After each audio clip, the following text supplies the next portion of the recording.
produce growing in the area, so as they expand their facilities, maybe there's opportunities to source more local. Also, we met with S.R. Smith, a representative of the state of Oregon, and I to talk about their ideas for expansion. They've got some exciting business opportunities, and they were looking for general information about the various programs that the city and the state could provide. So we gave them a lot of information. We'll continue to keep in touch with them as they move forward. We also did receive a couple of business recruitment proposals. The level of interest is, slowly increasing as the economy continues to improve. One we thought was a good fit for Canby, although our spaces were probably not in the top tier. And I did learn recently that 8 other communities in Clackamas County have submitted on this one, as well as many others in the region. It's a pretty plum lead. This is the biotech. This is the biotech company. But, we do have a very affordable option for them, so we'll hope that they consider Canby.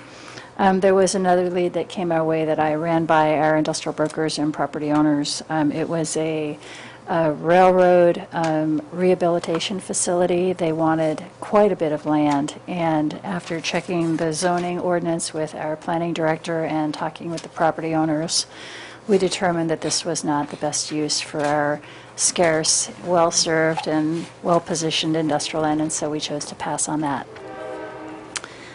Today we had a very successful Canby Industrial Forum. This launches our next year of the program.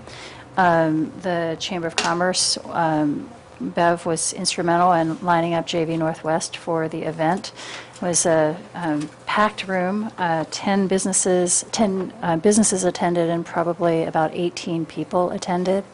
The tour was led by the president of the company and his father, the former president of the company. They were very proud to show off their very interesting and cutting-edge facility. I think I mentioned at our last meeting that they're looking to add 25 new employees over the next 6 months. They're working with Clackamas Community College to get them trained, and they're in the process of being interviewed today, so they're moving forward on that. We have the program lined up for the rest of the year. In February, we'll visit S.R. Smith and learn about product and process innovation, and in May, we'll go to Johnson Controls and learn about effective supply chain management. So the attendance continues to grow. New businesses continue to come to it, so it's well worth continuing as long as people want to show up. It's a way for the city and the chamber to demonstrate their commitment to our manufacturing sector. We continue to work on our industry cluster analysis. Our consultant, FCS Group, apologizes. He was planning to have a presentation for you today. He was stuck in Hurricane Sandy in the East Coast. His mother's house was flooded, and his family needed him there. So he will be with us in December to share the results of his work. I'm sure you understand. Anyway, it's fascinating, and I think it'll really help guide how we target our limited resources toward supporting our existing industry clusters, helping them to grow, really understand what drives them and what they will need to continue to be successful, as well as to target additional industries in that cluster that has the best chance of success in Canby. Finally, my part of the industrial availability analysis was the industrial part of it. So just like Jamie, I have a map for you in the back of the packet. And what's interesting is there's a couple of new sites that are actively being marketed. So this reflects a new optimism of some of the property owners that they're ready to add their sites to the mix. And then also one of the parcels, about 9 acres, have recently been sold. So there's definitely an increase in activity in the industrial park. 6-acre parcel. I'm sorry? But not a certain 6-acre parcel. No, unfortunately not. But we did sell a very small portion. Well, we're very close to finishing everything, but very small portion. So anyway, here's the latest. And as Jamie mentioned, it'll be on the website probably tomorrow. And I also have been working with our GIS staff to better understand the industrial park. I mentioned that I bring back an updated map to you. This is the result of that work. It talks about what is developed and what, with the names of the companies on the parcels that are already developed. And then the various different flavors of developable, which is in the urban renewal district, that's the darkest purple, within the city limits. And then when we say developable, we mean that it's either vacant or it might have a house or something that's not really industrial, but it's positioned to be redeveloped for industrial uses. So, and then attached to that is a table that gives you the numbers behind the map. So we'll also be working with the county to get this out on their website. We'll put it on our website and continue to build our mapping inventory of our employment land.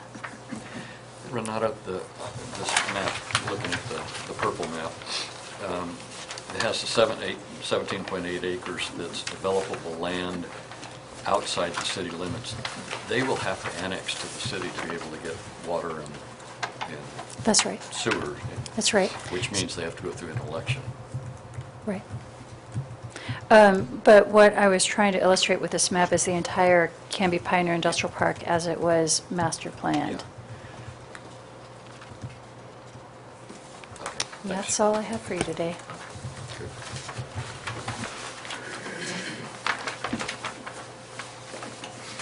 Any questions, comments for Renata? Thank you, this is good information. Okay, that's the end unless we have more economic development update. Greg? No, I had a couple More items? items, just notices though. Okay. It's nothing to do with urban renewal agency. But I wanted to let everybody know that the Canby Swim Center until December 9th, if you bring 2 cans of food or an unwrapped toy, you get free admission to public swim or lap swim. So anyway, it's a good fundraiser. Until December 9th, you take them to Canby Swim Center. You have 2 cans of food or a new unwrapped toy. Take it to the Canby Swim Center and you get a free ticket to get in. So good And cause. the donation goes to... Oh, I'm sorry. And all food and toys go to Canby Kiwanis Food and Toy Drive. And I also wanted to remind everybody that tomorrow is the next visioning meeting, 7 p.m. at Town Hall above Cutsforth, and we'll start to bring this home. Tom Olson's going to be the facilitator, and I think it's going to be a good meeting, and we're starting to bring this together to a visioning plan that would come before the council later for adoption. So hope you can all make it. Okay. Any more? That's all I got. Thank you. All right, it's not on the agenda, but I will give one more opportunity for citizen input. Anybody would like to address the agency? And again, a rush to the microphone. So, unless objection, we will adjourn the meeting. Motion to move. No. Thank you, Mr. Chair.